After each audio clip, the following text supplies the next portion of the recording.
¿Qué tal, jóvenes? Buenos días, perdón, buenas tardes. ¿Cómo les va? Buenas tardes, profesora. ¿Qué tal? Buenas tardes. Buenas tardes, Bien, profesor. buenas tardes.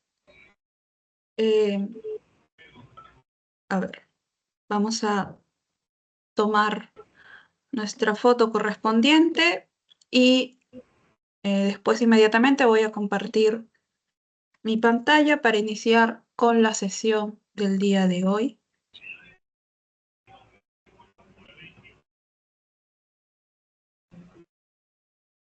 Ah,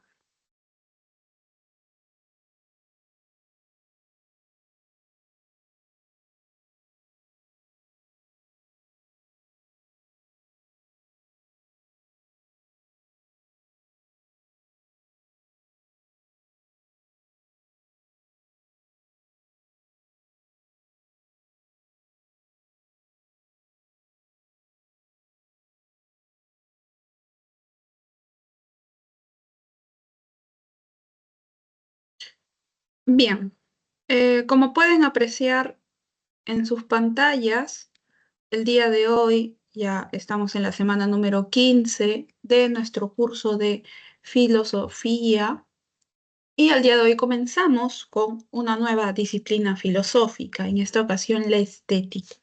Bien, hoy vamos a desarrollar una parte, la primera parte de la estética y la próxima semana, semana número 16, culminamos, bien, con la segunda parte de estética.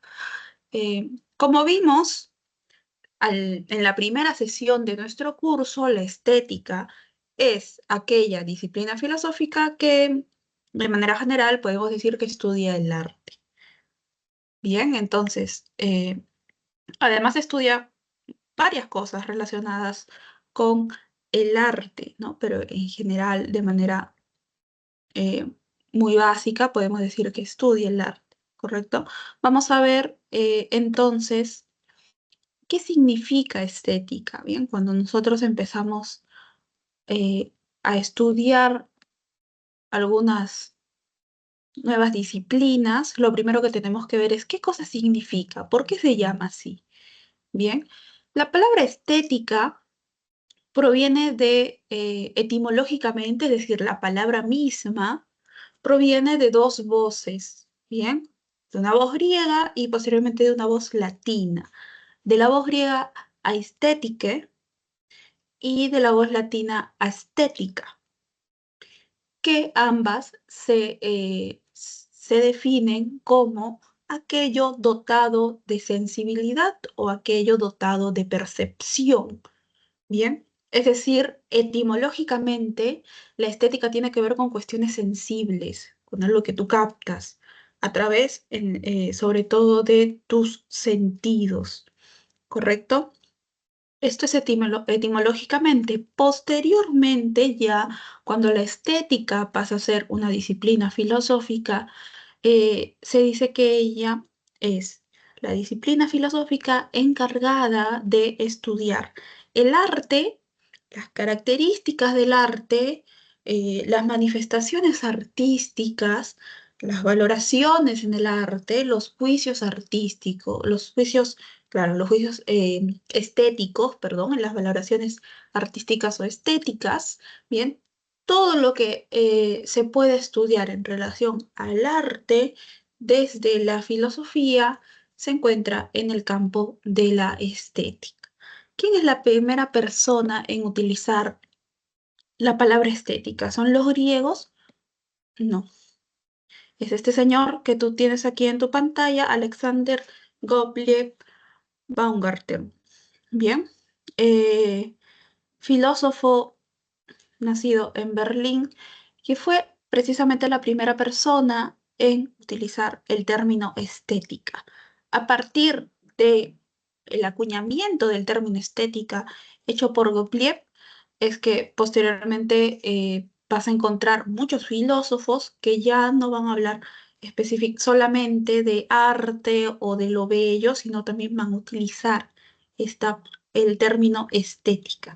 Estética en tanto como concepto a partir de la filosofía, del estudio de lo bello, en principio de lo bello, luego el término va a ir variando, ¿correcto? Y por ejemplo ahora en filosofía del arte o en estética, que por ahí también hay un debate, ¿no? Si decimos filosofía del arte, por ejemplo, si estudiamos las concepciones artísticas de los antiguos, ya que eh, posteriormente es que se acuña el término estética, no podemos hablar de estética de los antiguos, sino de arte, entonces por ahí también hay una especie de discusión, pero no es una discusión mayor.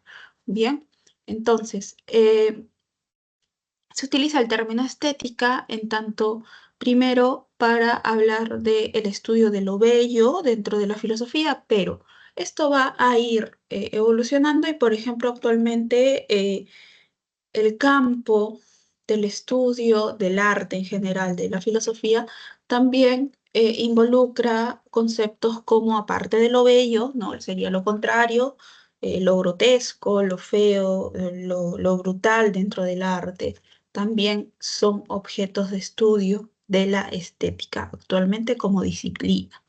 Bien, por ejemplo, si nosotros estamos en nuestro curso de filosofía, y vamos a hablar de arte, un ejemplo clásico, un ejemplo que nos remite a aquello que nosotros hemos estudiado ya a lo largo de estas 15 semanas, es este famoso cuadro titulado La muerte de Sócrates, ¿no?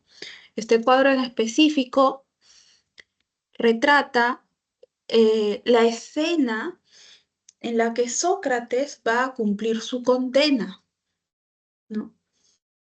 ¿Se acuerdan? Cuando en Apología de Sócrates, eh, Platón eh, plasma el juicio en sí que se le desarrolla, ¿no? Que se desarrolla contra Sócrates. ¿Y se acuerdan de qué cosas estaba acusado Sócrates en este juicio? ¿De qué se le acusa a Sócrates? Se le acusa de dos cosas. ¿Alguien se acuerda? De dos cosas específicas, por las que precisamente después es condenado a beber la cicuta, ¿no? Que es un veneno. A Sócrates se le acusa de, en primer lugar, ser una mala influencia para los jóvenes atenienses, ¿bien? Y en segundo lugar, se le acusa de no adorar a los dioses de la ciudad, ¿bien? Porque en esa época no hablamos de país, hablamos de ciudad, de polis, ¿no? Se acusaba de estas dos cosas a Sócrates, Sócrates se defiende, sin embargo, pues la sentencia ya estaba dictada mucho antes, o sea, dictada entre comillas, ¿no? Ya estaba decidido qué sentencia se le iba a dar a Sócrates, ¿no? Y bueno, Sócrates finalmente es sentenciado a beber la cicuta y ese momento es el que se plasma aquí, ¿bien? Y en este cuadro tiene muchos simbolismos y expresa muchas emociones. Porque mira, si tú observas detenidamente este cuadro, que es muy lindo además, eh, ese aquí es Sócrates, ¿bien? Este es Sócrates. Mira la postura de Sócrates, mira cómo levanta el dedo de la mano, ¿no? Cómo está erguido, cómo podemos dar cuenta en este cuadro de que Sócrates ya aceptó cuál es su destino y lo aceptó desde antes. Cuando Sócrates se defiende en su juicio, él sabe que lo van a condenar. Cuando Sócrates posteriormente está encarcelado, viene Critón y le dice, se te conté, ¿no? Viene Critón, le dice, mira Sócrates, hay un plan, te vamos a poder sacar, pero vas a tener que vivir exiliado, no vas a poder regresar a Atenas. Y Sócrates le da una serie de argumentos por los cuales él no puede escapar. Bien, por respeto a las leyes, porque él es un ciudadano, toda su vida ha vivido respetando las leyes, no lo va a hacer no va a ir contra eso al final, etcétera, etcétera. Bien, pero en este cuadro, en el momento exacto en el que va a cumplir su sentencia, cuando Sócrates ya prácticamente en los últimos momentos de su vida sigue firme en su decisión, ¿no? De respetar las leyes. Él sabe que la sentencia, bien, como lo saben todos sus discípulos, que la sentencia no fue justa, bien, que hubo una especie de manipulación de las leyes, bien, pero acepta la sentencia porque él vive bajo lo que dictan las leyes. Esta, este semblante de Sócrates eh, se contradice con el semblante de todas las personas que están a su alrededor, ¿no? Eh, Todas las personas están lamentándose, ¿no?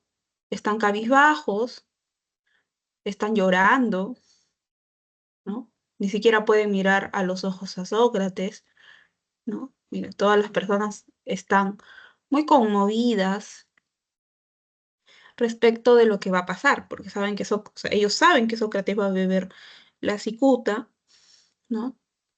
Entonces, este cuadro, La muerte de Sócrates, ¿no?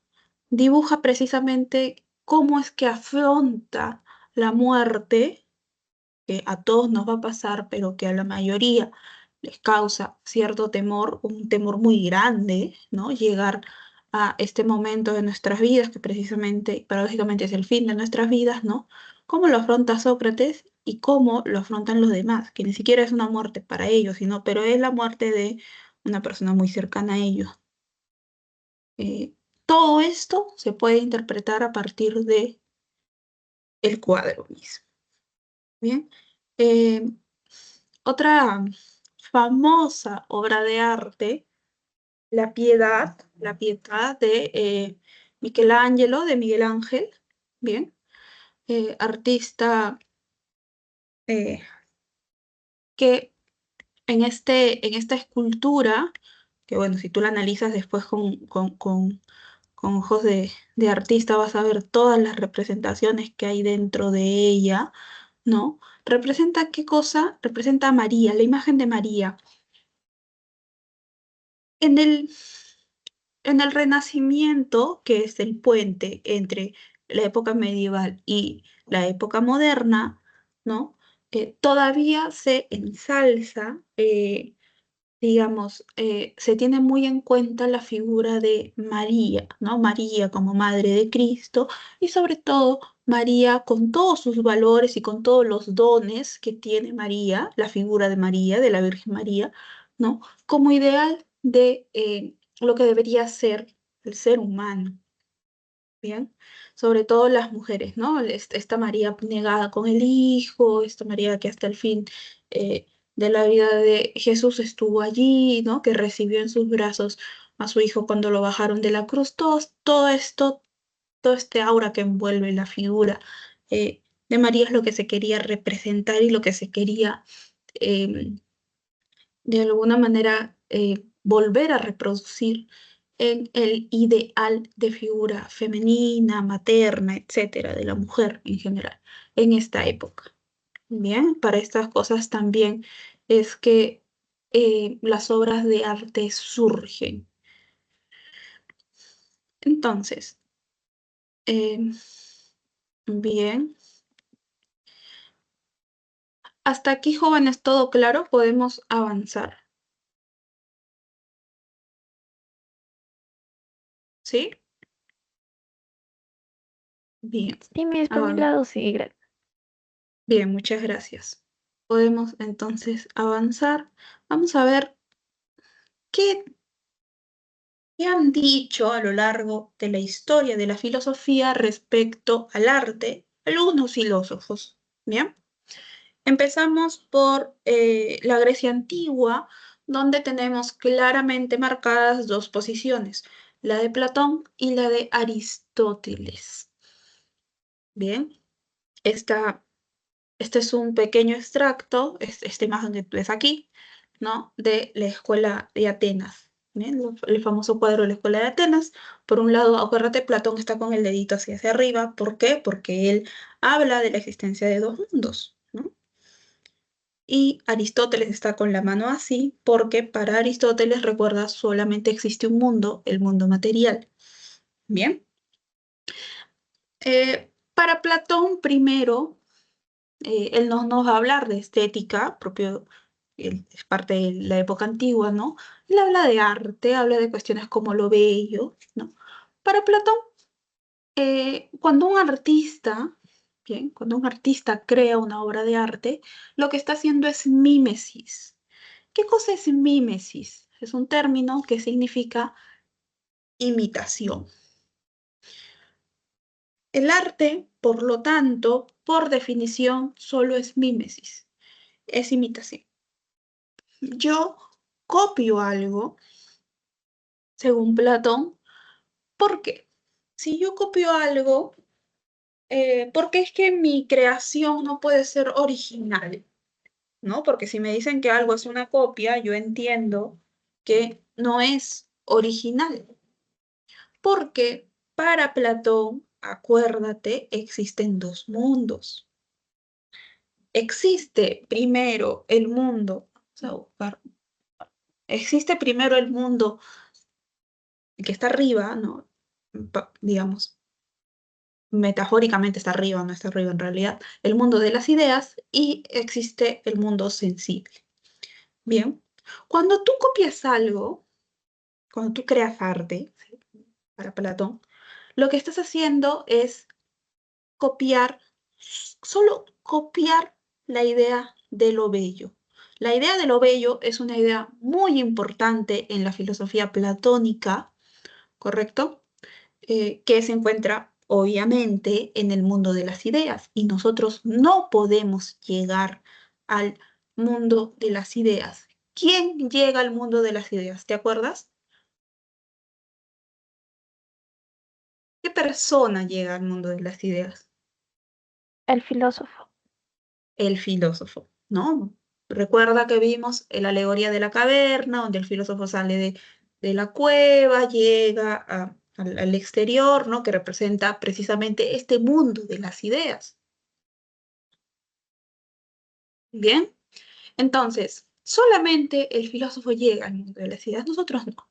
El artista, cada vez que crea, lo que está haciendo es imitando la idea de lo bello.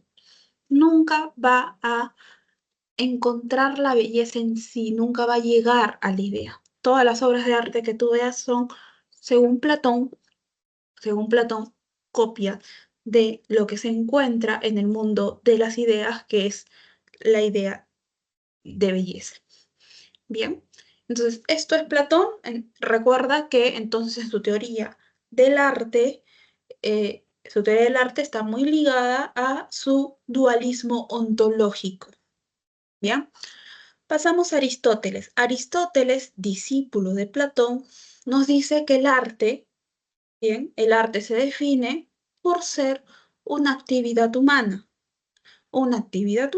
que se desarrolla de manera consciente. ¿Qué quiere decir que se desarrolla de manera consciente?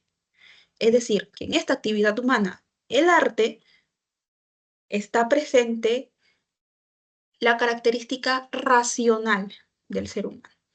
Porque, como ya sabemos, ya lo hemos estudiado, para Aristóteles el hombre, el ser humano, es un ser racional. Bien, entonces también mi razón, ¿no? En la teoría aristotélica, mi razón está involucrada en la producción de arte. Otro término importante para Aristóteles, involucrado en su teoría filosófica del arte, es la tecné, la técnica.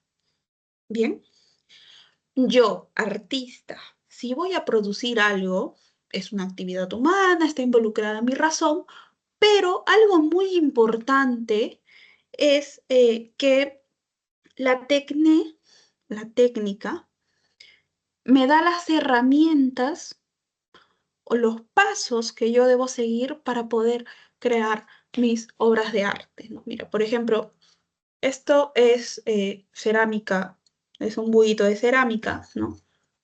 Para yo crear este buhito de cerámica, o el artista que creó esto, ¿qué ha hecho?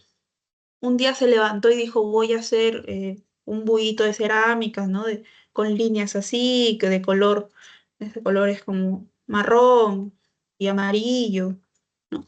No. Lo primero que tuvo que hacer fue aprender los pasos para crear, ¿no? Ciertas obras de arte, bueno, digamos, que esto sí es parte del arte, ¿no? Eh, ¿Y cómo aprende esto? A través de su razón.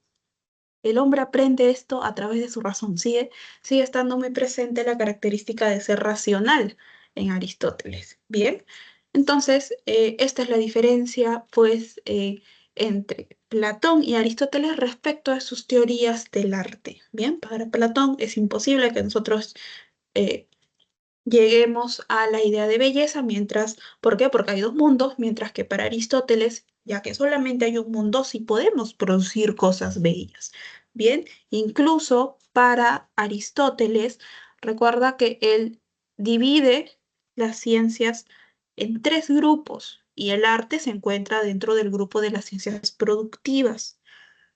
Bien, el arte es precisamente, ¿no?, la ciencia.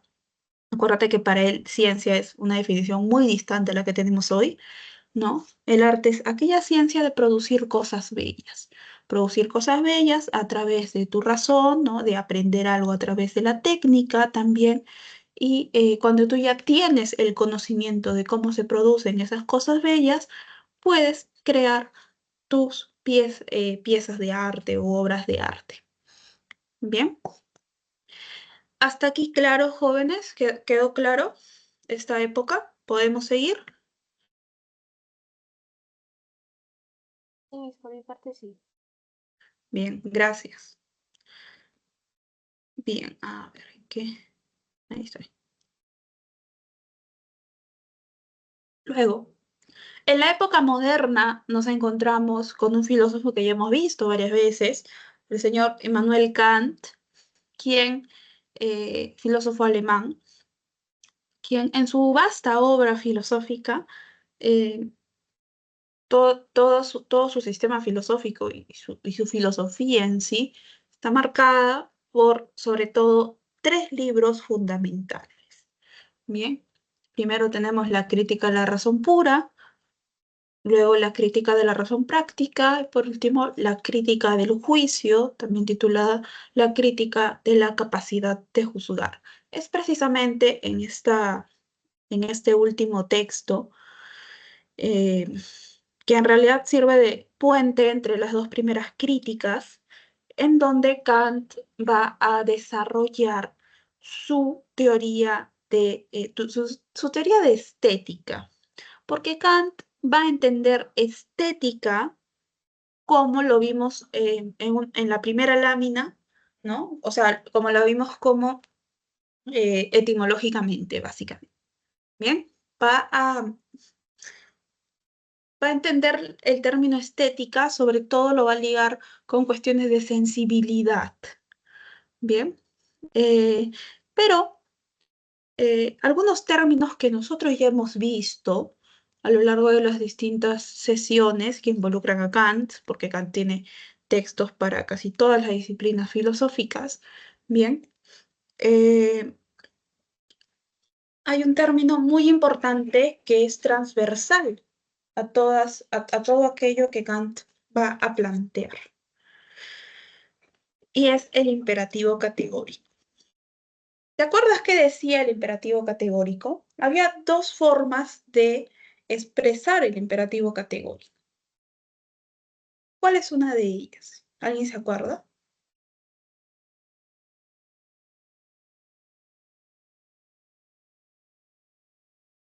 ¿Sí? La primera forma de expresar el imperativo categórico es actúa de tal manera, ¿no?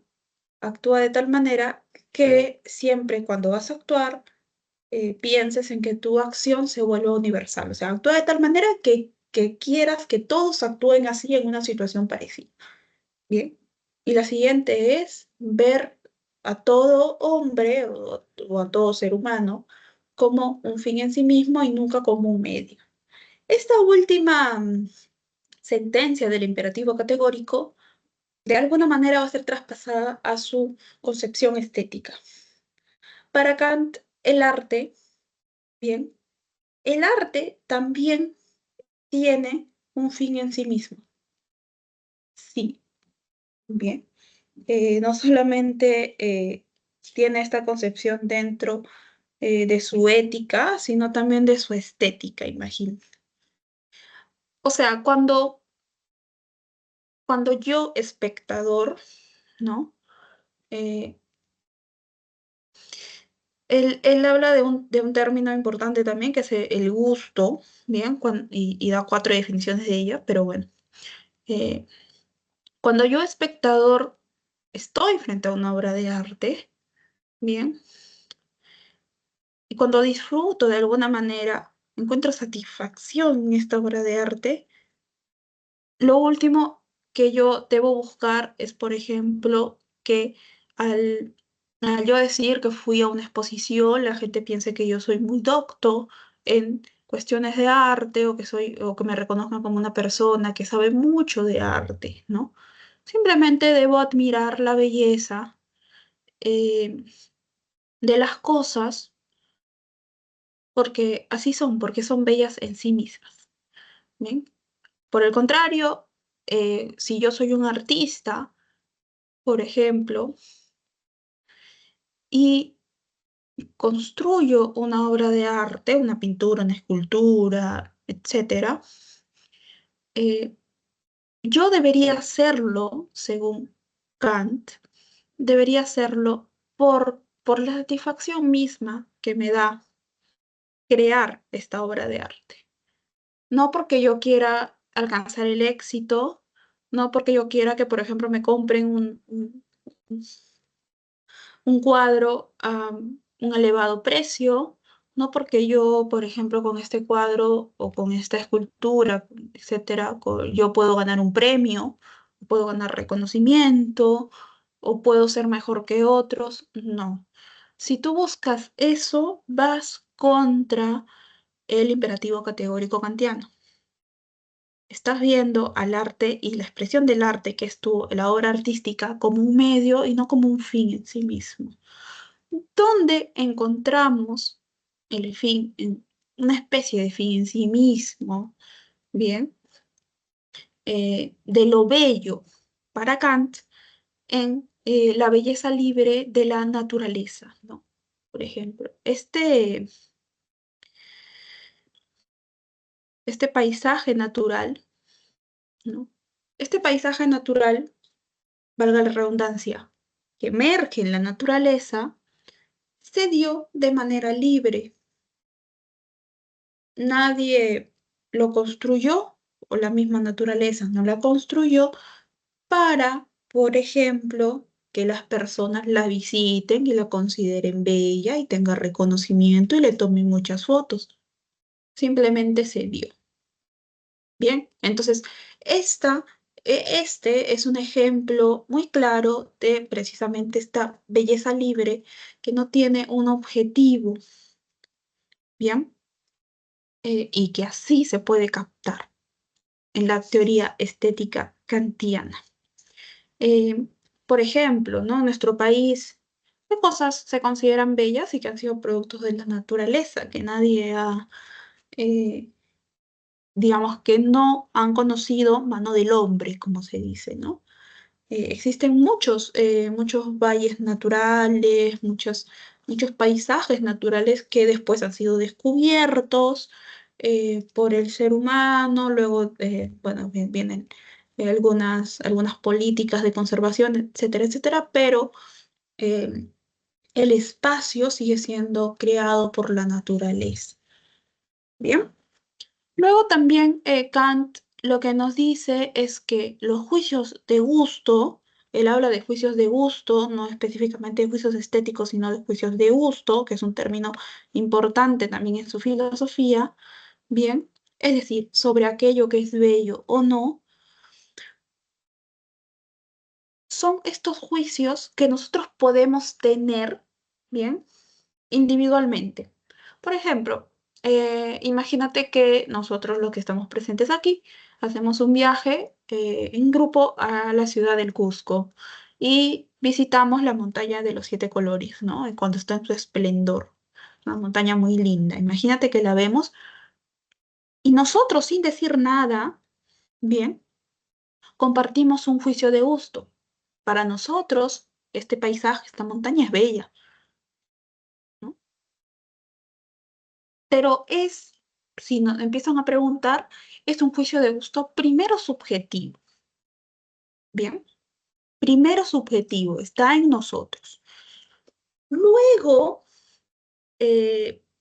esto que él va a llamar universalidad subjetiva, es decir, dentro de nosotros, cada uno de nosotros como sujetos individuales expresa a través de su juicio de gusto que, por ejemplo, la montaña de los 7 colores es bella, ¿no?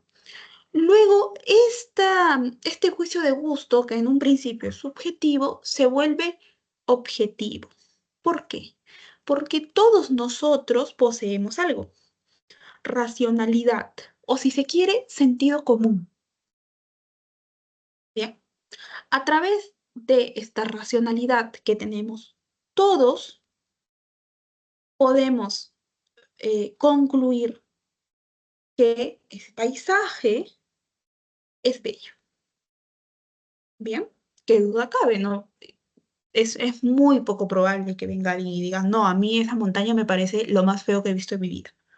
No, diría no, porque en principio esa universalidad subjetiva, ese juicio de gusto dentro de cada uno, deriva en un juicio de gusto objetivo a través de la razón que todos poseemos. Y dentro de nuestra razón, recuerda, todos poseemos categorías mentales, que también eh, es una cuestión que está en todos nosotros. Y a través de ello es que podemos emitir juicios de gusto que en última instancia tienen la característica de ser objetivos. Bien, entonces en la época moderna esta es la concepción kantiana que tiene también presente, como hemos visto, términos de eh, otras disciplinas filosóficas en donde encontramos también eh, la filosofía de Kant. Bien, entonces avanzamos, llegamos a el siglo XIX,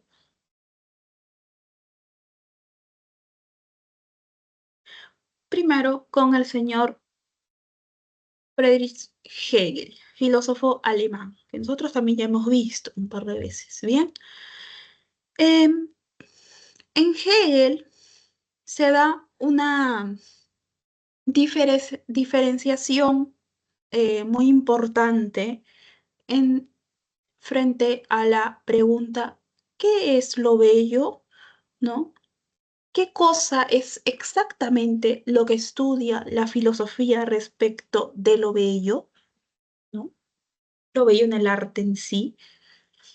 Para Hegel, en primer lugar, el arte es la expresión que tú puedes captar a través eh, de em, de los sentidos, ¿bien?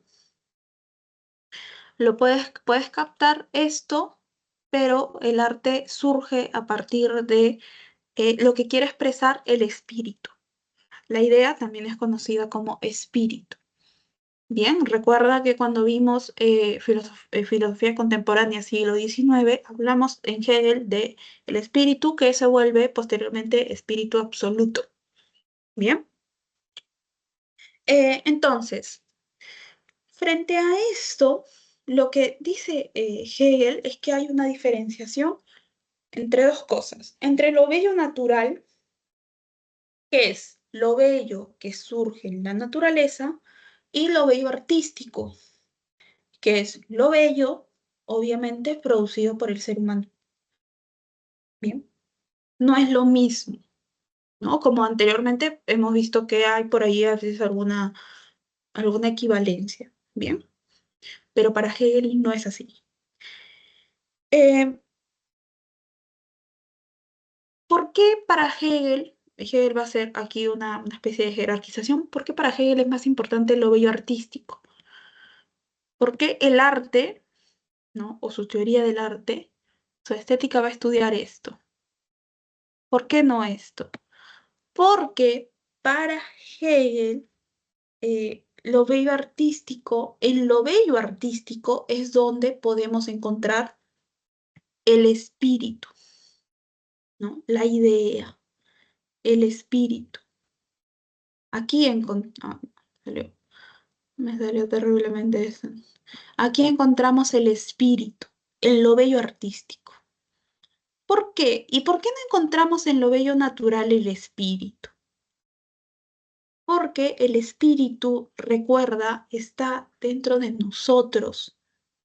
Y cuando nosotros producimos lo bello artístico para Hegel, o sea, una obra de arte, o sea, una cosita así, aquí es donde el artista plasma su espíritu.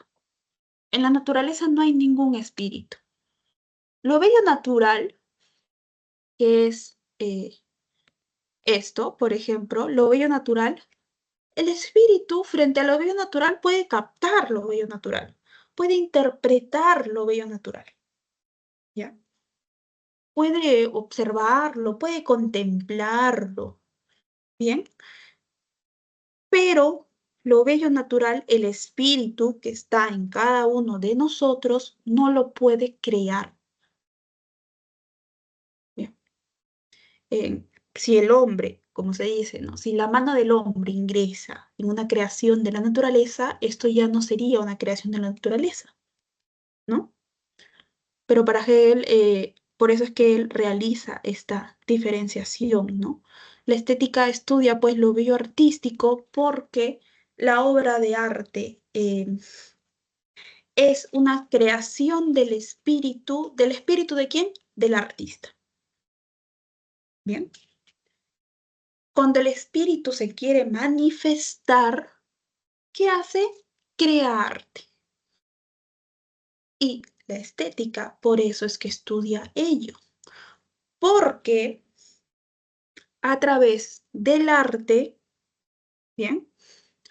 A través del arte, el, eh, el creador, el artista, va a expresar lo más profundo que yace en su espíritu, ¿no? Y esto tiene algunos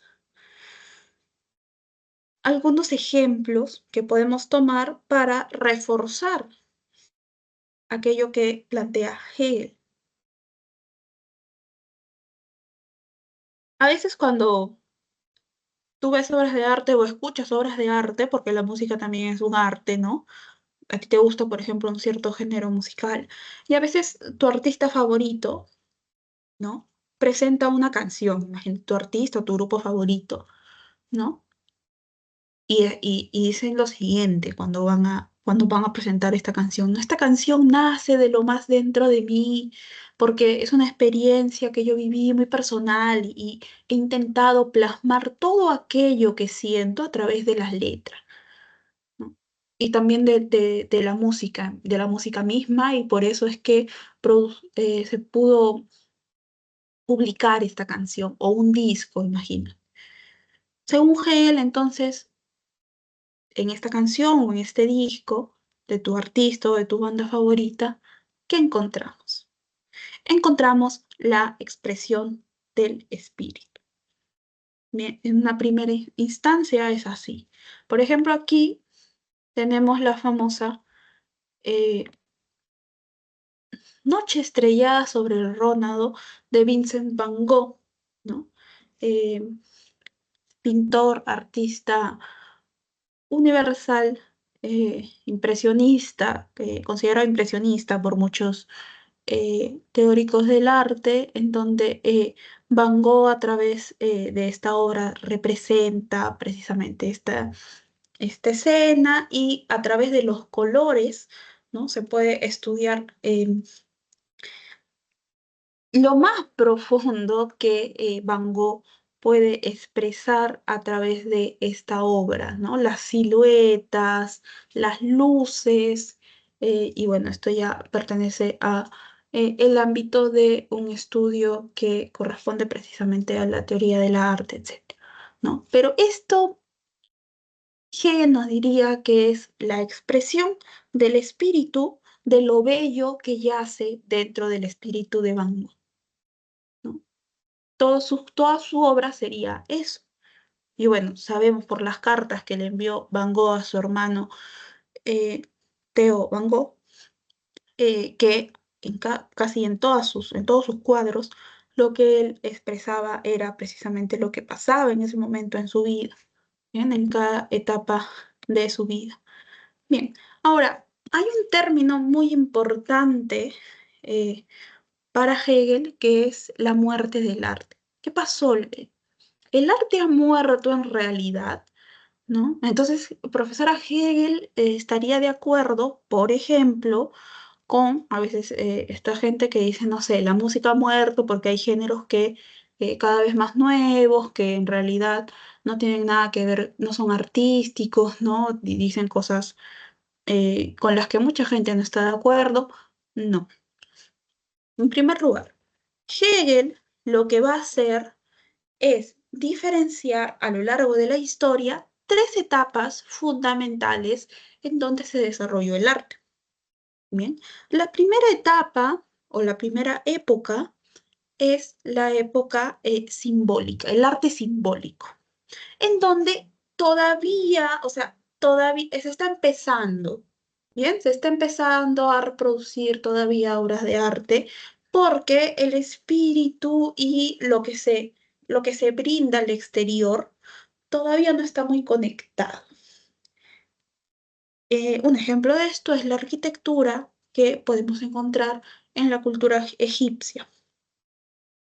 Después tenemos el arte clásico, que es un ejemplo de Hegel, que da Hegel, por ejemplo, en la escultura de la Grecia antigua y posteriormente de Roma, en donde sí hay una buena conexión entre el espíritu, ¿bien? Y la materia, entre la materia y la forma. Bien, y lo podemos encontrar en un sinfín de obras de arte pertenecientes a la Grecia antigua y posteriormente a Roma.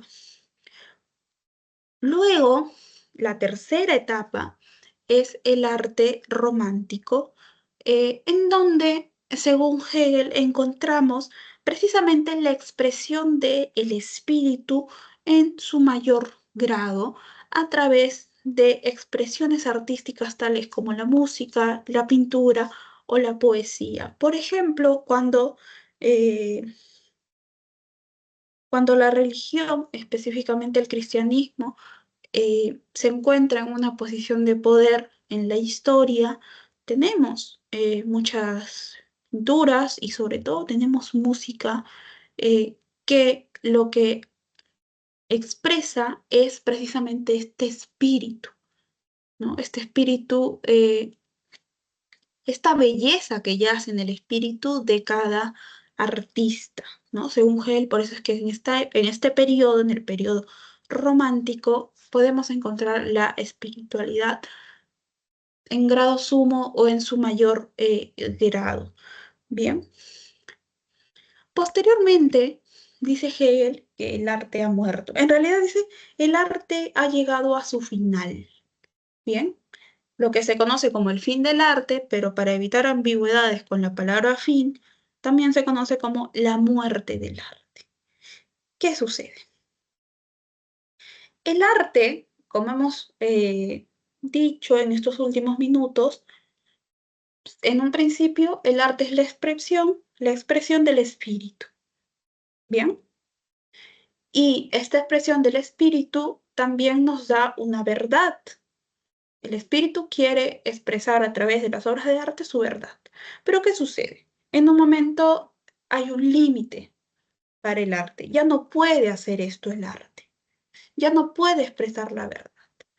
¿Por qué? Porque este papel se le quita al arte, se despoja al arte de ello y el papel de buscar la verdad, bien, lo toma la filosofía. Por eso es que para Hegel hay una muerte del arte. Quiere decir que si ya se murió el arte, ya no va a haber más obras de arte. No, el arte sigue, ¿bien? El arte sigue existiendo, pero ya no tiene esta finalidad primera que Hegel había expuesto. Es decir, los artistas ya no buscan expresar su espíritu, aquello que yace en lo más fondo de ellos, ya no buscan expresar una verdad, ¿bien?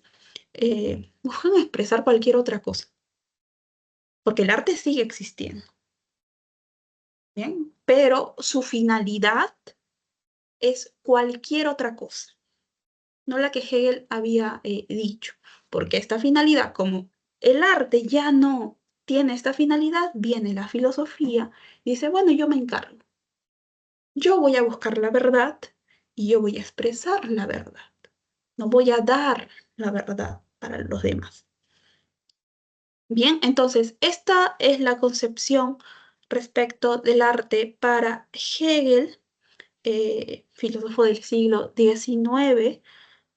Hasta aquí todo claro, jóvenes, podemos avanzar.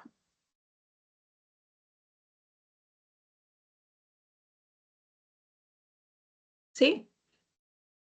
Bien, a ver,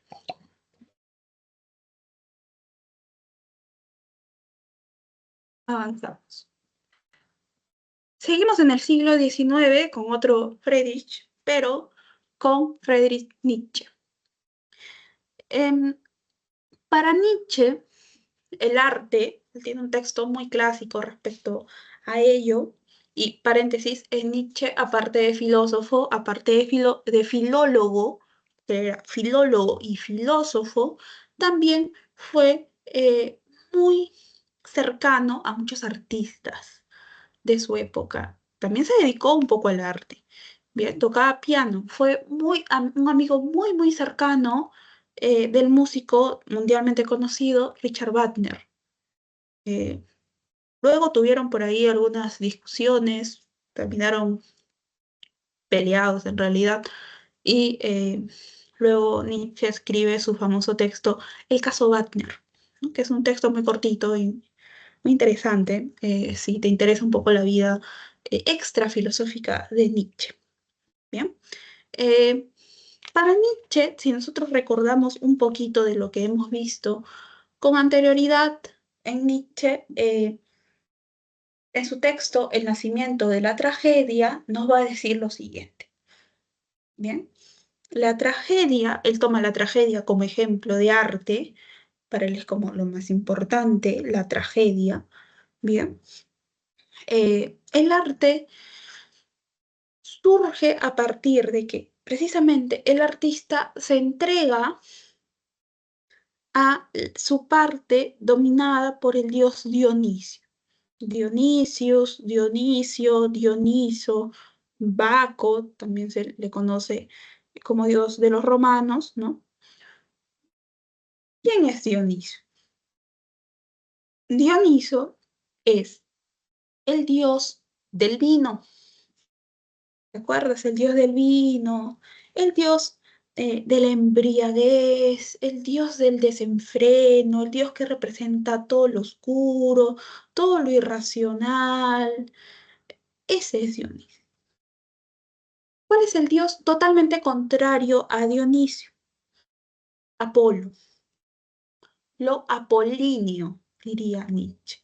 ¿No? Nosotros también hay un lado del hombre que es lo apolíneo. Al contrario de Dioniso, Apolo representa la virtud, la luz, el sol. Por excelencia, Apolo es el dios del sol. Eh, Representa todo lo bueno, ¿no? Si Dionisio representa la irracionalidad, el desenfreno, Apolo representa la razón, ¿no? Eh, lo controlado, eso representa Apolo. Apolo representa la individuación, cada uno, qué cosas somos, ¿no? Cómo cada uno se diferencia de los otros. Dionisio no, Dionisio representa el romper esta individuación, por ejemplo, cuando tú, ¿no? A veces te dicen, te entregaste a los placeres dionisíacos. Sí, ¿no? Cuando estás en la fiesta y te embriagas, bueno, espero que tú no, pero una persona se embriaga, está con la música así, ¿no? Eh, en un momento en donde precisamente todas estas cualidades del dios Dionisio se expresan, ¿bien? Esa individuación apolínea se rompe. eres uno más del montón que está allí, ¿no? En ese momento. Bien. El entregarse a estas características dionisíacas, al entregarte a ello, al artista entregarse a ello, es cuando acepta, ¿qué cosa? Acepta estos valores vitales que nosotros vimos hace algunas semanas atrás, ¿no? Que son valores que precisamente se contraponen a los valores cristianos occidentales que a lo largo de la historia, según Nietzsche, nos han querido imponer y que no nos representan, no representan nuestra naturaleza humana, ¿no? El arte, además, para Nietzsche, el arte es una respuesta al nihilismo, ¿no? O sea, el nihilismo es como preguntarte, ¿y qué sentido tiene mi vida? Ah, mi vida no tiene ningún sentido, ¿no? No saben para qué vivir.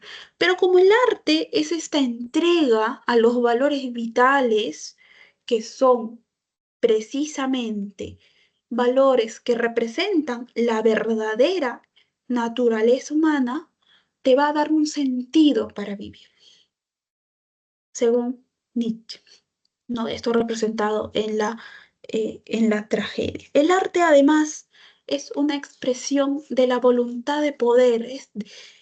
La voluntad de poder es esta capacidad que tiene el ser humano para siempre querer más, ¿no? Es un término muy importante también, no solamente dentro de la filosofía del arte de Nietzsche, sino de toda su filosofía. La voluntad de poder tiene mucha relación con los valores vitales, ¿no? Con el vitalismo de Nietzsche. La voluntad de poder es el siempre querer acumular más, siempre superar, ¿no? Y según Nietzsche, esto es lo que caracteriza al ser humano. El ser humano no es por esencia aquello que nos han enseñado los valores cristianos, occidentales, ¿no? Según los cuales debemos nosotros ser piadosos, nosotros debemos vivir una vida austera, porque si vivimos así en este mundo terrenal, cuando estemos frente a Dios, vamos a ser recompensados. Para Nietzsche eso no es simplemente. Va en contra de la naturaleza del ser humano. Bien, nos han mentido toda nuestra vida. Lo que quieren es que nosotros seamos siervos, seamos hombres débiles, dice. ¿No? Pero si un artista, por ejemplo, se entrega a esta vía de lo dionisíaco, acepta estos valores vitales, ¿no? Estos valores reales del ser humano, va a lograr llegar, ¿no? Superar a todas las personas que representan al hombre débil, ¿no? Al siervo. No va a estar por el camino de lo contrario, ¿no? El hombre fuerte, el amo, es el que acepta su naturaleza en sí. Y de esa manera es que va a crear arte. Bien, entonces esta es la segunda posición de la época contemporánea del siglo XIX del filósofo alemán Friedrich Nietzsche. Seguimos a ver qué más tenemos. Eh, Llegamos a la época contemporánea con otro filósofo alemán, Theodor Adorno. Como curiosidad, Theodor Adorno, de origen judío, tú ves ahí en su nombre Theodor W. Adorno, eh, no utiliza su primer apellido porque precisamente su apellido era de origen judío y producto del contexto de la época, utilizó el apellido de su madre, que era una cantante de ópera famosa de su tiempo. Bien. Adorno, filósofo alemán, miembro fundador de la conocida Escuela de Frankfurt, fue, además de filósofo, sociólogo y musicólogo. También estuvo muy ligado al arte. Bien. En su obra, en su texto publicado póstumamente, Teoría Estética, Adorno va a plasmar su concepción respecto del arte, de la posición del arte, un análisis del arte y del artista, de las obras de arte, etcétera, etcétera. La escuela de Frankfurt jóvenes estuvo muy influenciada por la filosofía, por ejemplo, de Hegel. Adorno incluso tiene una tesis eh, titulada Las tres tesis sobre Hegel. Estuvo muy influenciada por la filosofía de Karl Marx y también por un grupo estuvo muy influenciado por el psicoanálisis, específicamente por Freud. Bien, entonces todas estas raíces se pueden encontrar en las posiciones de los distintos miembros de la Escuela de Frankfurt, entre ellos Theodor Adorno.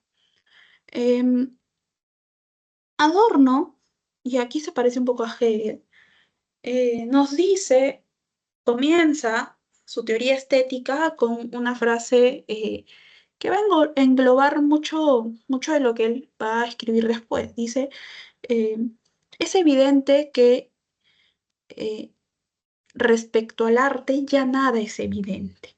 Es decir, ¿qué podemos decir del arte? ¿Podemos definir el arte? Para Adorno no podemos definir el arte. Para Hegel tampoco podíamos definir el arte. Bien. ¿Por qué no podemos definir el arte en palabras de Adorno?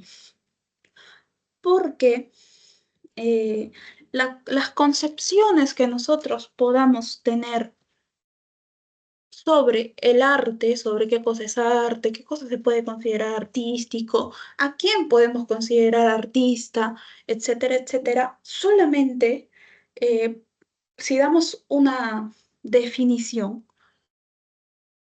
esta definición va a funcionar en un determinado tiempo.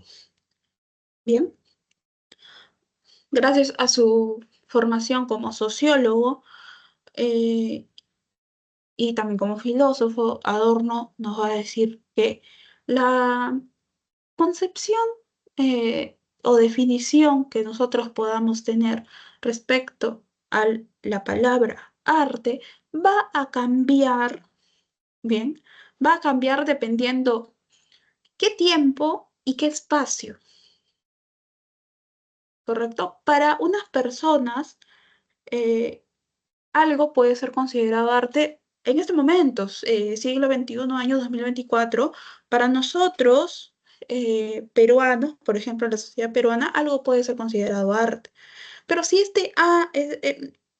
esta obra de arte es mostrada, por ejemplo, a comunidades muy lejanas, ¿no? Comunidades de alguna parte de la Asia o alguna parte de Europa, de repente para ellos no es arte.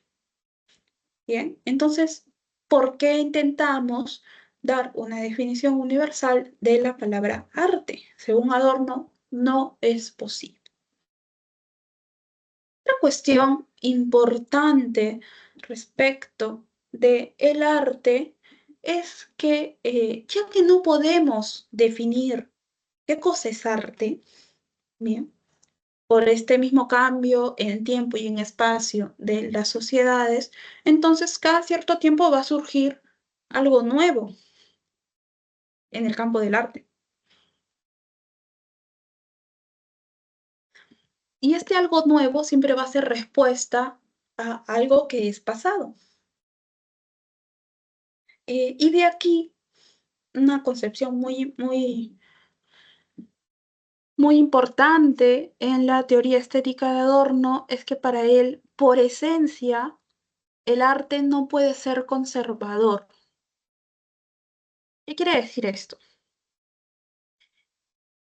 El arte, por esencia, lo que es liberador y crítico. Crítico con cuestiones pasadas y crítico también con cuestiones que están pasando en ese momento, con cuestiones del presente.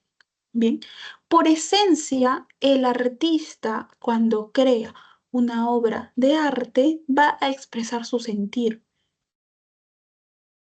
Esto también podemos encontrarlo a lo largo de la historia del arte, a lo largo de diversas escuelas artísticas, diversos artistas, diversas corrientes, etc. Siempre vamos a encontrar alguna expresión artística que es contestataria, ¿no? Frente al statu quo, o sea, frente a lo que se considera lo oficial o lo normal, Bien, y en el Perú también hay algunas teorías o algunas concepciones respecto de cómo se ha desarrollado el arte. Por ejemplo, el pensador eh, peruano, que nosotros ya hemos visto en nuestra sesión dedicada a filosofía latinoamericana y peruana, don José Carlos Mariátegui tiene un texto, un libro muy chiquitito, titulado El artista y la época. En él, Mariátegui presenta varios ensayos dedicados al análisis de su época, de algunas corrientes artísticas, pero uno de los ensayos es muy interesante porque nos dice algo que hasta el día de hoy podemos ver reflejado en el ámbito del arte, ¿no? Dice, eh, el artista siempre ha sido como una especie, ha vendido una especie de mercancía a los grupos que en su momento son grupos de poder, ¿no? O sea, el artista ha dejado de hacer arte para vender solamente objetos diseñados y moldeados de acuerdo a los gustos de estos grupos de poder. Él no, bueno, no dice grupos de poder, dice burguesía. ¿Bien? Eh, Mariátegui tiene una frase muy, muy famosa que dice más o menos, la burguesía lo que quiere del artista es precisamente una expresión que complazca sus gustos más burdos, ¿no? Porque critica los gustos que tienen estos grupos de la burguesía de su época, ¿no? Adorno precisamente critica eh, esta, este volver mercancía al arte. Bien, este despojar de cuestiones como libertad, como expresión de verdad en las obras de arte para simplemente volverlas mercancía que alguien puede comprar. Aquí también Adorno va a mencionar otro término importante que es su crítica a la sociedad de masas. Bien. Em, ¿Qué quiere decir esto? Hay una cultura de masas y hay sociedad de masas, en donde la obra de arte ya no es una obra de arte única que representa, en términos hegelianos, el espíritu del artista. El artista está de alguna manera obligado, porque bueno, o sea, si tú quieres ser artista y vivir del arte, a veces vas a tener que hacer algunos trabajos que tal vez no te gusten. Bien, entonces, eh, al estar en un contexto de sociedad de masas y de cultura de masas, lo que sucede es que las obras de arte se empiezan a reproducir sin tener en esencia misma de estas obras cuestiones como su espíritu, su verdad, que muestren la libertad del artista al momento de recrearla, ¿no? Por ejemplo, algo así muy actual, ¿no? Eh, a fines del año pasado, al menos en Lima, no sé si en otras partes del Perú, todo el mundo andaba con estos patitos acá en la cabeza, ¿no? Era un ganchito que te ponías acá y habían patitos que les pusieron gorritos, les pusieron un montón de accesorios. Y tú ibas, por ejemplo, al centro de Lima y encontrabas un montón de gente. Ibas al barrio chino y encontrabas un montón de gente con estos patitos, ¿no? ¿Qué pasaba si esta expresión, este patito curioso, así todo amarillito, que luego fue de varios colores, en un primer momento podía estar ligado a alguna expresión artística, pero luego ¿qué pasó? Se volvió moda y se volvió parte de la cultura de masas. No sé, no he visto, creo que ya no vemos a personas con este accesorio, ¿no? Pero en un momento se volvió parte de la cultura de masas. Se reproducía así un montón porque se quería vender. Nadie se preguntaba cómo surgió, a quién se le ocurrió, por qué cosas quería representar. Bien, entonces aquí hay una cuestión que Adorno critica respecto de la reproducción artística de su época y de la época que todavía vivimos hoy. ¿no? ¿Por qué? Porque en esencia el arte lo que debe representar es la crítica a la misma sociedad y sobre todo exteriorizar aquello que quiere divulgar el artista en su contexto de libertad y de verdad. Cuando captamos el arte así, en términos de libertad y de verdad, sin verla como mercancía, sin verla como reproducción, podemos captar el arte en su esencia digna. ¿Bien? Por ejemplo, aquí tenemos la famosa, producir un poquito, la Guernica del pintor español cubista Pablo Picasso, ¿no? Eh, ¿Qué representa la Guernica? ¿Alguien sabe? ¿Qué quería representar Picasso en la Guernica? ¿Sí? ¿Alguien ha escuchado?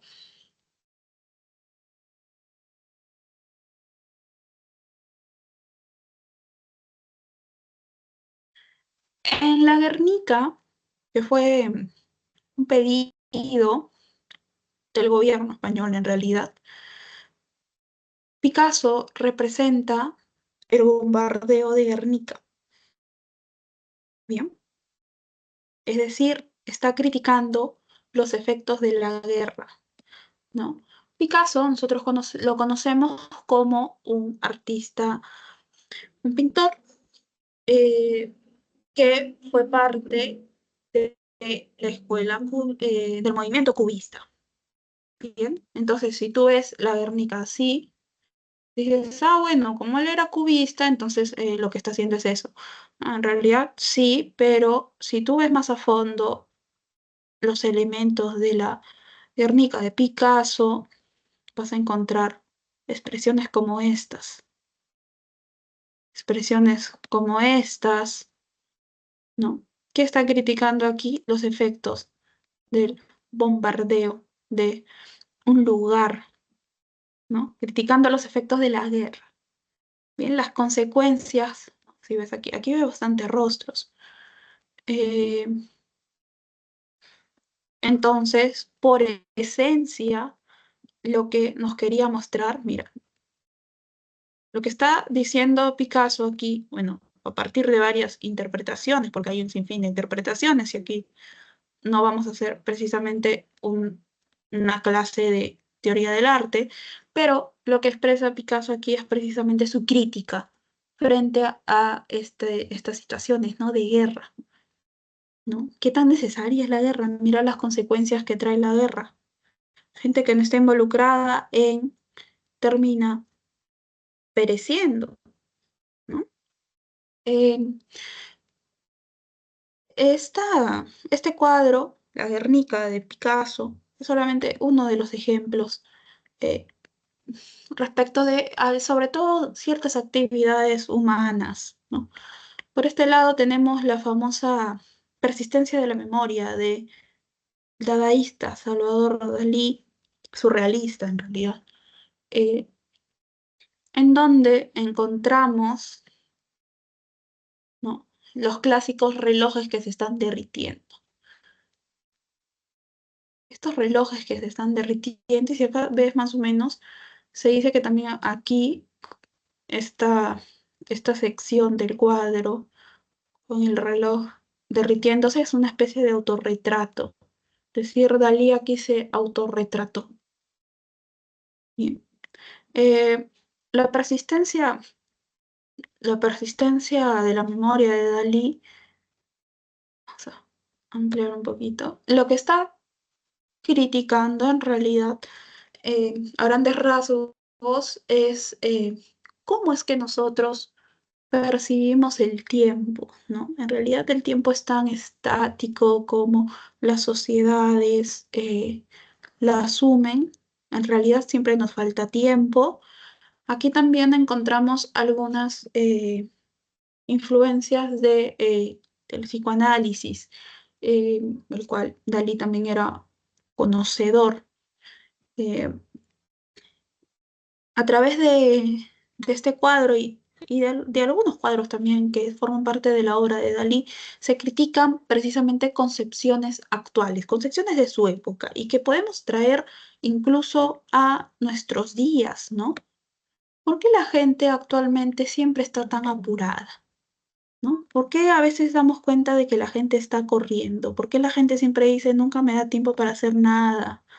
¿No? Estar tan apurado en todas las actividades que uno tiene, seas adulto, responsable de varias cosas, o seas joven incluso, siempre nos falta tiempo, ¿no? Siempre decimos que no podemos organizarnos, siempre tenemos un sinfín de actividades a lo largo de nuestro día, ¿no? ¿Cómo percibimos en realidad el tiempo? ¿Cómo damos cuenta de que estamos atravesando los minutos que constituyen nuestra vida?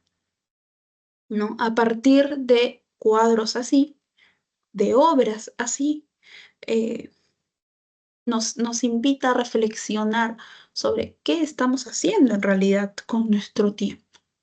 Nos damos cuenta de que estamos invirtiendo, lo que también es un término complejo, porque tú inviertes tu tiempo, no, en realidad inviertes dinero. Entonces, estás usando tu tiempo para cosas que realmente eh, te causan algún tipo de satisfacción en qué, ¿no? Y así se pueden generar un sinfín de preguntas. A tu lado derecho encontramos el famoso sin título de Mark Rothko, pintor eh, estadounidense, nació en Letonia, eh, que tiene este famoso cuadro, ¿no? El sin título, ¿no? Que en realidad lo que hace es una crítica a la sociedad moderna, ¿no? Estos son, él es un filósofo del surrealismo moderno, si se quiere, aunque estaba un poco en contra de esta terminología. Eh, el sin título lo que hace, eh, paradójicamente, es criticar el arte de su época. Este es un cuadro de más o menos los años 70. Bien, o sea, no es tan antiguo también. Entonces, lo que critica Rothko a través de esta obra es precisamente la concepción de el arte en la época actual, ¿no? ¿Todo se puede considerar arte? Ah, bueno, si todo se puede considerar arte, tomo un lienzo, lo pinto de negro, pinto la mitad de gris y listo. Tengo una obra de arte. ¿Quién me puede decir que no es una obra de arte?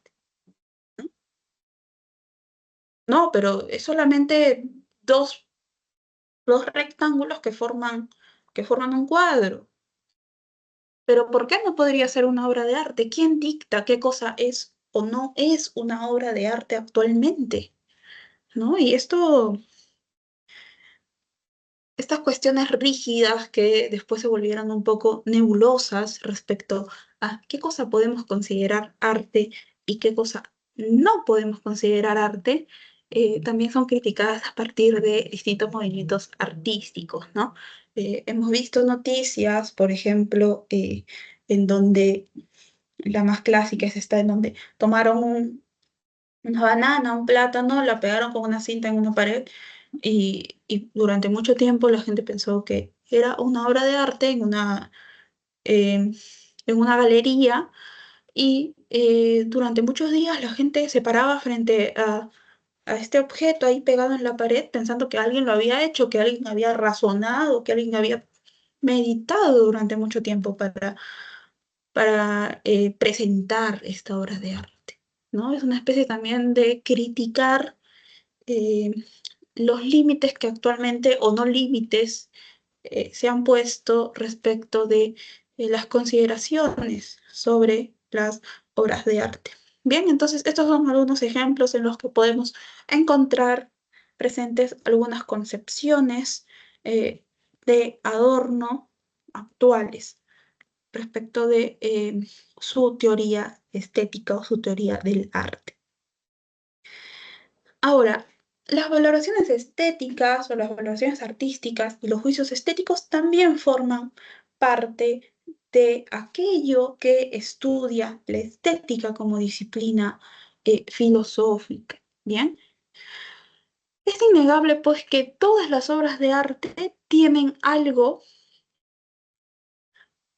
un contenido de acuerdo al cual nosotros podemos emitir juicios estéticos, ¿no? Valoraciones a través de la figura de los juicios estéticos. ¿Cómo se dan estos juicios estéticos? Tenemos dos filósofos que nos van a hablar precisamente de estos juicios estéticos. Por un lado, el filósofo inglés empirista, que nosotros ya hemos visto, el señor David Hume, quien en este ámbito del arte, la filosofía dedicada al arte, la estética, nos dice que eh, no todos, no todas las personas estamos calificadas para emitir juicios estéticos. Bien, los juicios estéticos solamente pueden ser emitidos por ciertas personas. ¿Quiénes son estas personas? Aquellas personas que están capacitadas, aquellas personas que han estudiado, ¿no? Que conocen ciertas reglas, procedimientos, que están más cercanas a las teorías, por ejemplo, del arte.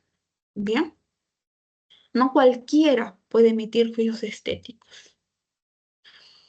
Por ejemplo, y esto se puede aplicar, pero en situaciones muy específicas, ¿no?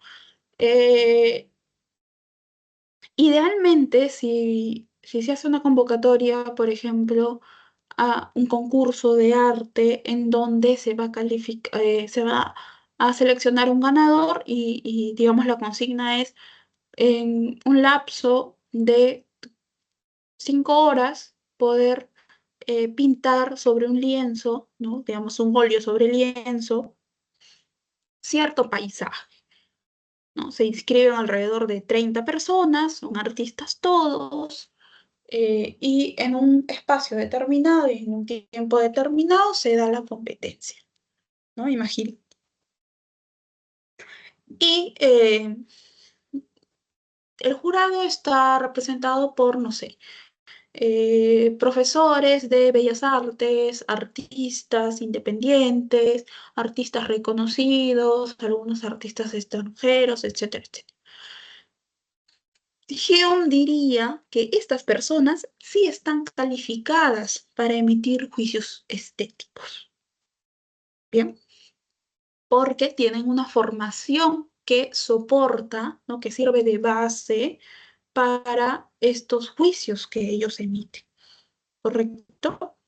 Si tú, por ejemplo, tú que, digamos, bueno, yo sé de arte porque vi por ahí alguna serie sobre arte, sobre música y sobre pintura, entonces yo puedo calificar, yo diría que no. No tienes una formación estricta para poder emitir un juicio estético y especialmente para ser parte de un jurado de arte, ¿no? ¿Vemos que esto se cumple? No, ¿no? En realidad, no digamos, si estamos de acuerdo con Hume, diríamos, debería cumplirse. Sin embargo, por ejemplo, en nuestro país, en la televisión abierta, a lo largo del tiempo, hasta hace algunos años, siempre hay estos tipos realities, concursos de canto, de baile, de arte en general, ¿no? Y a veces uno está viendo eso y dice, ¿y quiénes son estos jurados? Y el jurado es, no sé, el conductor de televisión eh, X, y es un concurso de canto. Esa persona no canta, no tiene una formación en arte, sobre todo en canto, no, o sea, es una persona que, digamos, llegó a la televisión, es muy carismática, bueno, y porque la gente lo quiere, lo pusieron ahí. ¿No? Lo ponen otra persona, bueno, la persona porque es amiga del productor, o sea, por cuestiones que no cumplen, según Hume, ¿no? no cumplen con las características para que esta persona pueda emitir un juicio siendo parte de un jurado. Sin embargo, está allí y califica, ¿bien? Califica a diversos concursantes, ¿no? Para Hume, entonces, no estaría cumpliendo los parámetros que son necesarios para emitir un juicio estético. Puedes emitir una opinión. O sea, yo como espectador puedo decir, me gusta cómo canta esta persona, me gusta cómo baila esta persona, me gusta el cuadro que ha pintado esta otra persona, me gusta, ¿no? Es una opinión. No puedes emitir juicios estéticos. Bien. Por otro lado, tenemos a Walter Benjamin, filósofo y miembro también de la Escuela de Frankfurt, al igual que Theodor Adorno. Y dadas las influencias que comparten, para Benjamin, en realidad el juicio estético, o sea, no es como dice Hume, ¿no? Que hay que nosotros cumplir reglas, ciertos requisitos, parámetros, tener cierta formación, ¿no? Ser calificados dentro del área del arte en el que nosotros vamos a emitir juicios estéticos. No, no, en realidad el juicio estético se va a relacionar con el valor de cambio que tenga la obra de arte. El valor de cambio quiere decir cuánto cuesta, ¿no? Imagínate otra vez, porque no tengo otra cosa que pueda hacer obra de arte, ¿no? Imagínate que este buito tan pintoresco yo te diga, yo me lo compré, ¿no? ¿Dónde te lo compraste? Yo me lo compré en el centro de Lima, saliendo de clases, ¿no? Y me costó 5 soles, ¿no? Bueno, sí, ¿qué me dirían? Bueno, está bonito, nada más, ¿no? Pero imagínate que yo te diga que este buito yo me lo compré cuando viajé a Europa y me encontré con un artista y que me contó toda su vida y me dijo cómo había conseguido los materiales para hacer esto, ¿no? Y yo le creí. ¿Y cuánto me costó? Me costó 150 euros. La persona a la que yo le cuento esto, eh, según Benjamin, su juicio estético va a cambiar en una u otra situación. Bien. ¿Por qué? Porque el valor de cambio que yo me he inventado, no me ha costado 150 euros ese buito, ¿no? El valor de cambio también es distinto en cada situación. Bien, así es como emitimos los juicios estéticos actualmente, según Benjamin. Y en realidad es algo que se cumple, ¿no? Mira, por ejemplo, aquí, ¿qué cosa se está dando? Se está dando una subasta. Bien, ¿qué están subastando? Están subastando estos cuadros. Este cuadro, por ejemplo, ¿no? Este cuadro. Y es siempre quién da más, ¿no? ¿Quién da más? ¿Quién da más? Hasta que alguien ya es la última persona que da una cantidad seguramente exorbitante de dinero. eh, y esta persona en realidad piensa que el cuadro en esencia vale por el trabajo del artista o vale todo el dinero que pagó por ese cuadro. Probablemente lo haga sobre todo por em, la situación que va a generar esto después cuando, por ejemplo, lleve este cuadro a su casa o a una oficina o a un lugar y diga, bueno, sí, pues yo pagué por este cuadro $15.000 y se lo gané en la subasta a otras 5 personas y una de esas personas era, no sé, un empresario con mucho dinero, pero yo se lo gané. Bien, mi juicio de valor depende de cuánto pagué yo por ese cuadro, ¿no? Imagínate, y se han dado casos, ¿no? Imagínate cuánto pueden dar o cuánto dieron por el Sin título negro sobre gris de Rothko. Un montón de plata, ¿bien? Imagínate tú comprar este cuadro, tenerlo en tu casa, ¿no? Solamente para decir que pagaste una suma ridícula de dinero por este cuadro. Porque es de un pintor reconocido, de tal movimiento, de tal, no sé, con tales conexiones, que tiene los cuadros expuestos en unas galerías muy importantes a nivel mundial, ¿no? Le estás dando la razón a Rothko, ¿no? ¿Quién establece exactamente qué cosa es arte y qué cosa no es arte? Bien. Y bueno, le estás dando la razón a Benjamin también. El valor de una obra de arte es básicamente el valor de cambio que tiene. ¿Cuánto te costó? Actualmente ya no hablamos de cosas como, no, para mí el valor de esta obra de arte es lo que quiso expresar el artista, ¿no? Por ejemplo, en Van Gogh, cuando pintó, cuando estaba internado en el hospital psiquiátrico, ¿no? Todo el sufrimiento de Van Gogh, el saberse incomprendido, no. Yo compré los girasoles porque a mí me dijeron que valía un montón y por eso lo compré. No lo compré porque cuando lo pintó Van Gogh, que en realidad es una muestra, es una de sus obras más representativas por cuestiones que emergen de él, ¿no? Si no, lo compré porque me costó un montón de plata y quiero tenerlo en la sala de mi casa. Bien, entonces esto es lo que expresa Benjamin respecto a los juicios estéticos. Bien, se contrapone con la postura de David Hume. ¿Qué más tenemos? A ver, ya casi seguimos. Y tenemos una clasificación bastante rápida de aquellas expresiones que se pueden considerar artístico-culturales. Bien, primero, la pintura, que obviamente, ¿no? Es el arte de plasmar a través de colores y trazos sobre superficies planas de cualquier material, alguna situación o algo que emerja del artista. Tenemos la escultura.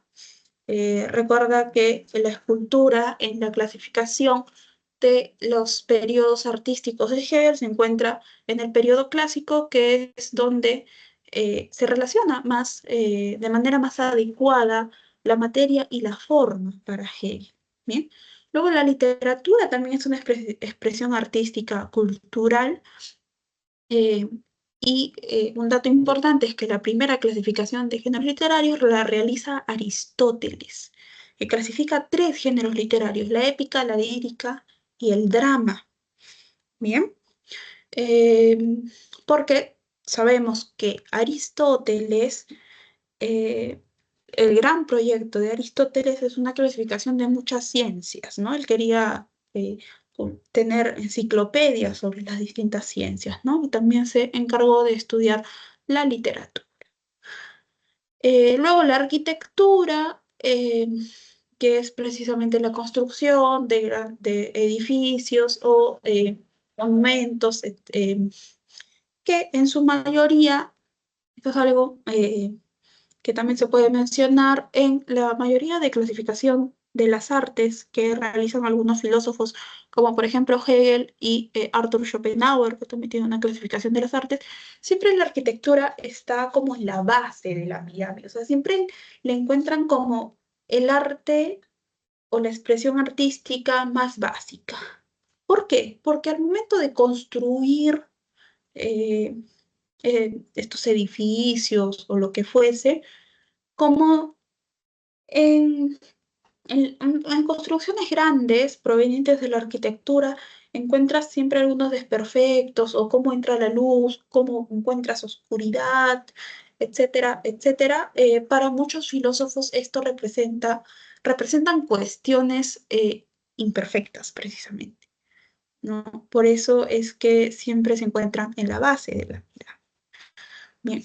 Otra expresión artística es la música, que es el arte que se define por la unión de sonidos que, ojo, no cualquier sonido, sino sonidos que al oído de los demás puedan representar ritmos melodiosos y que sean armoniosos. Bien, la música también ha sido objeto de estudio de distintos filósofos. Encontramos estudios de la música desde Pitágoras y desde los pitagóricos. tienen los pitagóricos, que son, claro, los seguidores de Pitágoras, los que siguen la escuela pitagórica luego de su muerte, tienen una teoría que nace un poco en Pitágoras sobre que en el universo también tiene una expresión artística a través de la música. Los astros del universo, todo aquello que compone el universo, está diseñado y está puesto en el mismo universo de tal forma que si a través de la matemática, porque sabemos que los pitagóricos también se dedican a la matemática, y en un momento la música está muy ligada a la matemática hasta el día de hoy.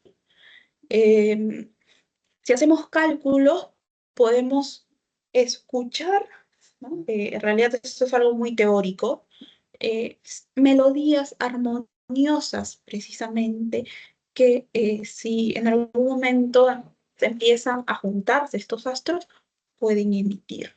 ¿Bien? Luego tenemos el teatro que hemos visto, ¿no? El teatro también ha sido estudiado por Aristóteles, también por Nietzsche y por distintos filósofos. Luego el cine, que ya es una expresión artística un poco más moderna, entre comillas, porque toma elementos del teatro, como el discurso, como la música, como la escenografía, como los actores, pero involucra también tecnología, ¿no? El cine se ha ido desarrollando a través de las tecnologías y nuevas tecnologías hasta llegar a lo que conocemos el día de hoy como cine, como vemos las películas cada vez eh, que se sirven cada vez de más tecnología para desarrollarse, ¿no? Cuando nace el cine, ¿quién se iba a imaginar que al día de hoy podíamos tener películas animadas? Era algo que no se concebía, pero gracias a la tecnología es algo que ha podido lograrse y desarrollarse. Bien, ya casi para terminar, la estética también estudia críticamente las manifestaciones artísticas, es decir, cómo a lo largo del tiempo cada sociedad, cada grupo humano, cada cultura ha hecho arte y por qué ha hecho arte, ¿no? ¿Cuál ha sido el fin también? ¿Qué es lo que ha querido hacer? Bien, por ejemplo, en, eh, a ver, vamos a andar un poco. Aquí al lado izquierdo tenemos el discóbolo de Miró, que es una escultura que data de muchos años antes de Cristo, ¿no? Que se quería expresar allí en ese momento, por ejemplo, la admiración por el cuerpo humano específicamente del varón, ¿bien? En esta época, ¿no? Posteriormente ya tenemos un cuadro, una pintura de Duccio, que es la Maestad, ¿bien? Tenemos otra vez la figura de María o de una virgen, ¿no? De alguien con todas las cualidades que representa María siendo adorada, ¿no? Eh, por imágenes también relacionadas a la religión, producto de la época eh, en la que se pinta esta pintura. Bien. Luego tenemos Los pájaros muertos, que es una pintura de Picasso, pintor que vimos hace un momento con su Guernica, bien, eh, que también, ¿no? Desafía a través de esta representación. Y Picasso te dice, aquí hay pájaros muertos, ¿no? ¿Alguien encuentra pájaros muertos? Sí, ¿no? El cubismo, de donde corriente en la que de la que es representante Pablo Picasso, representa de esta manera el arte, ¿no? Hay una gran diferencia entre la representación de Picasso, aunque no representan lo mismo, pero en la manera de trabajar de Picasso y de Duccio, por ejemplo, ¿no? Y obviamente también con la escultura de Mirón. Eh, por ejemplo, podemos dar cuenta de ¿para qué se han usado las distintas obras de arte a lo largo del mundo? Por ejemplo, en nuestro país, los famosos retablos. ¿Cómo encontramos los? ¿Alguien ha visto los retablos? No, precisamente estos retablos en donde se representan distintas escenas de la vida de nuestra sociedad, ¿no?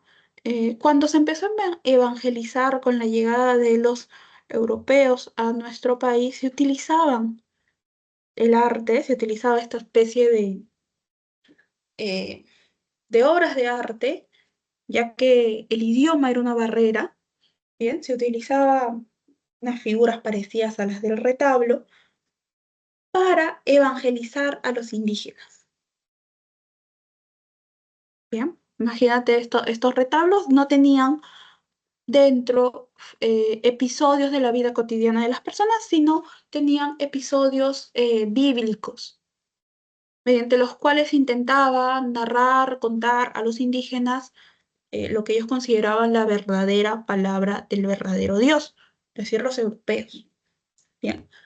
Luego, otra manifestación artística que también se utilizó de manera didáctica, aunque bueno, sabemos que la religión no se impuso en nuestro territorio de manera pacífica, bien, pero se utiliza esto de manera didáctica, es el sincretismo. ¿Qué cosa es el sincretismo?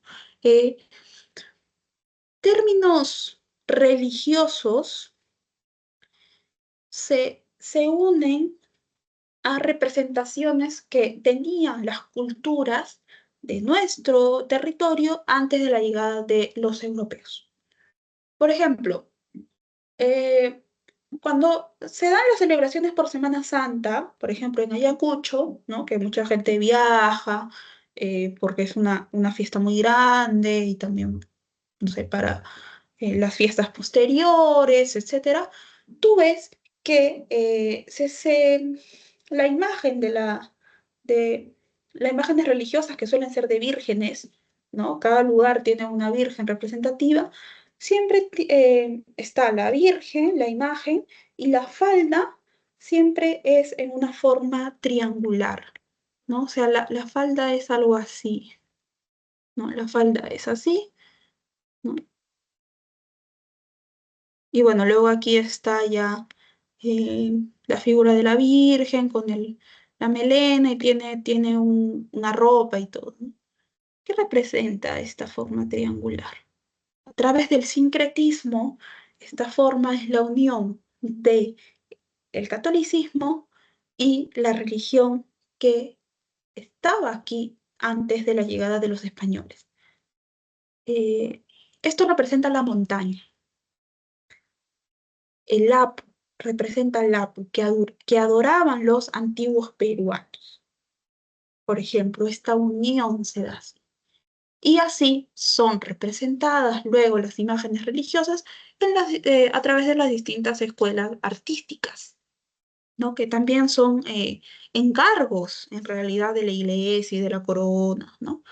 Eh, estos estudios, más o menos, lo que yo te he dicho es algo sumamente básico, pero los estudios de las representaciones artísticas en las sociedades también son objeto de la estética.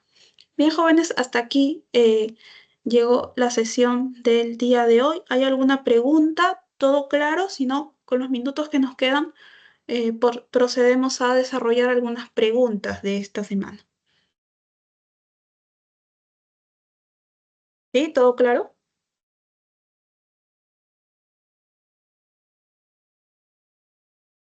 Bien. Entonces, un minuto dejo de compartir y comparto el documento con las preguntas. A ver.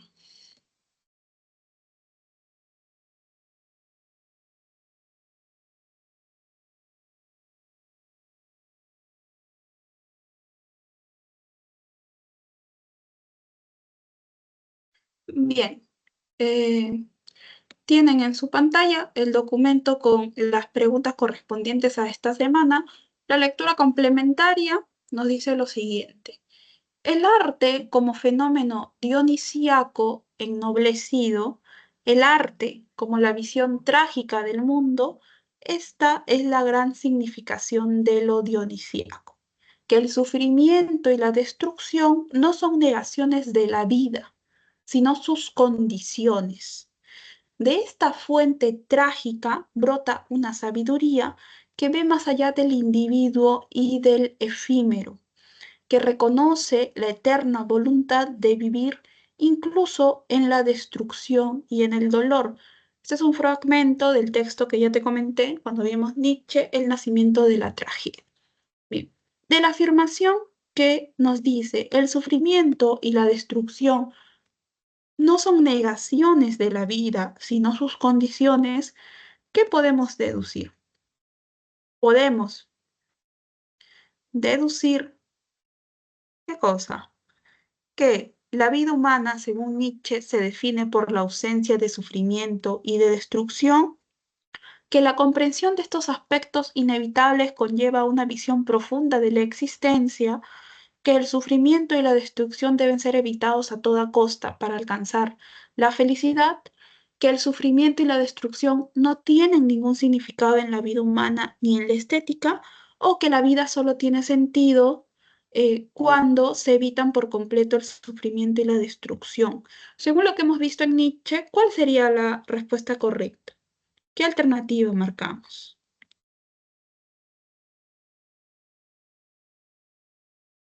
Bien, el sufrimiento y la destrucción no son negaciones de la vida, sino sus condiciones.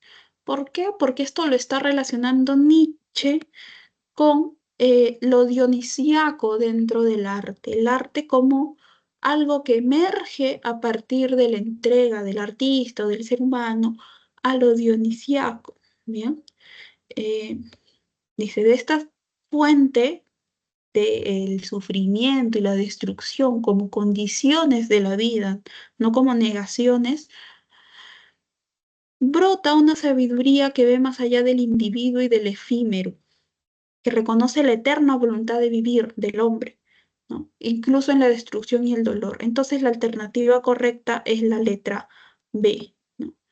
Es decir, de este fragmento podemos deducir que la comprensión de estos aspectos del sufrimiento y de la destrucción nos lleva a una visión más profunda sobre qué cosa es el vivir. Y esto se relaciona con lo que hemos visto, la voluntad de poder dentro de la filosofía de Nietzsche. Bien, entonces, lectura complementaria, alternativa correcta, letra B. Pasamos a los ejercicios de esta semana. Ejercicio número 1. La historia de Edipo, un hombre noble que sin saberlo mata a su padre y se casa con su madre, despierta emociones intensas en el espectador a medida que la tragedia se desarrolla y se revela el destino infausto de Edipo. El público experimenta una profunda empatía y compasión por el protagonista, así como la posibilidad de enfrentar sus propios miedos y emociones a través de la experiencia teatral. ¿Qué papel juega la catarsis en la tragedia griega de acuerdo con la teoría de Aristóteles? La catarsis en la tragedia griega, de acuerdo a Aristóteles, se refiere al desenlace infeliz e inmoral de Edipo Rey. ¿Acaso la catarsis es un recurso técnico utilizado para crear complot en el drama? ¿Acaso es la purificación emocional y espiritual que vive el espectador? Tal vez la catarsis se relaciona con la ausencia de resolución y conclusión en la trama, o la catarsis implica la complejidad lingüística y la intriga en la estructura del drama. Bien, la catarsis, jóvenes, para Aristóteles es la experiencia que se da en la tragedia, por ejemplo, en la historia de Edipo, en Edipo Rey, mediante la cual el espectador, a través de lo que va viendo a lo largo de la puesta en escena, llega a ver plasmadas sus sentimientos o pasiones, ¿no? mías como espectador, yo las veo en los personajes. Y así llego a una purificación de mi espíritu, dice Aristóteles. Entonces, la alternativa correcta es la letra C. Bien, ejercicio número 1, alternativa correcta, letra C. Tenemos tiempo. Sí, tenemos tiempo para uno más. A ver. Ejercicio número 2. Marco considera que la contemplación de la belleza de una obra de arte genera un placer estético que no busca ningún beneficio externo, sino que se centra en la experiencia pura de la estética. Se deduce que el texto reafirmaría la tesis de Kant para quien que el juicio estético se basa en reglas conceptuales predefinidas. ¿O acaso para Kant el placer estético está vinculado únicamente a intereses prácticos y utilitarios? ¿O tal vez para Kant la belleza de una obra de arte es determinada por normas objetivas universales? Tal vez para Kant el juicio estético implica una contemplación desinteresada de la belleza, o para Kant, ¿acaso la subjetividad no tiene influencia en el juicio estético?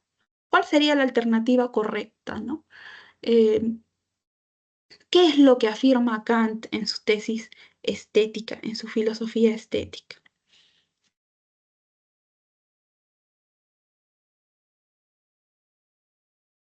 De acuerdo a lo que hemos visto, para Kant, ¿qué nos diría Kant? ¿Cuál de estas 5 alternativas, con cuál de ellas estaría de acuerdo Kant? Muy bien, ¿no? Con la letra D. Para Kant, eh, el juicio estético, bien, eh, él habla de juicios de gusto, ¿no? Necesariamente se tiene que dar en una contemplación desinteresada de la obra de arte.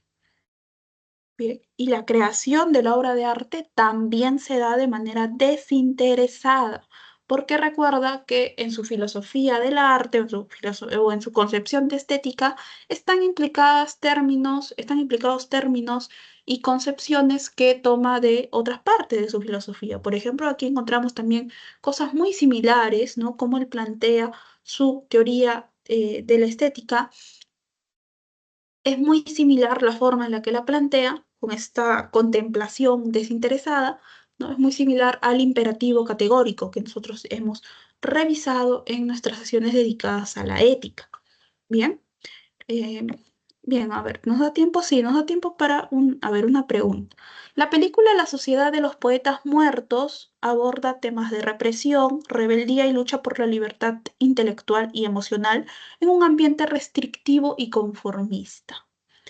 De este texto se infiere que este reafirmaría la tesis de Teodoro Adorno, para quien el arte es una mera expresión subjetiva de emociones individuales, o tal vez las obras de arte son la imitación fiel de la realidad contemporánea, tal vez la crítica social es la característica principal del arte moderno, o el arte invita a la reflexión crítica sobre la cultura y la sociedad.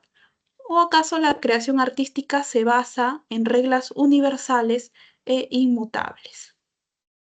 Bien, recordemos que para Adorno, el arte o la obra de arte lo que nos va a llevar es a poder realizar, ¿no?, una crítica a la sociedad y a la cultura de la época. Puede ser actuales o incluso anteriores. Bien, entonces pregunta número 3, alternativa correcta, letra D. Dejo de compartir porque ya se va a cumplir nuestro tiempo y comparto inmediatamente otra vez las diapositivas con las 8 eh, las 8 alternativas correctas de los ejercicios de esta semana. Bien, jóvenes, llegamos al final de la sesión del día de hoy. Muchas gracias por su atención. Les deseo una buena tarde y nos vemos la siguiente semana para seguir con el tema de estética y finalizar el tema de estética.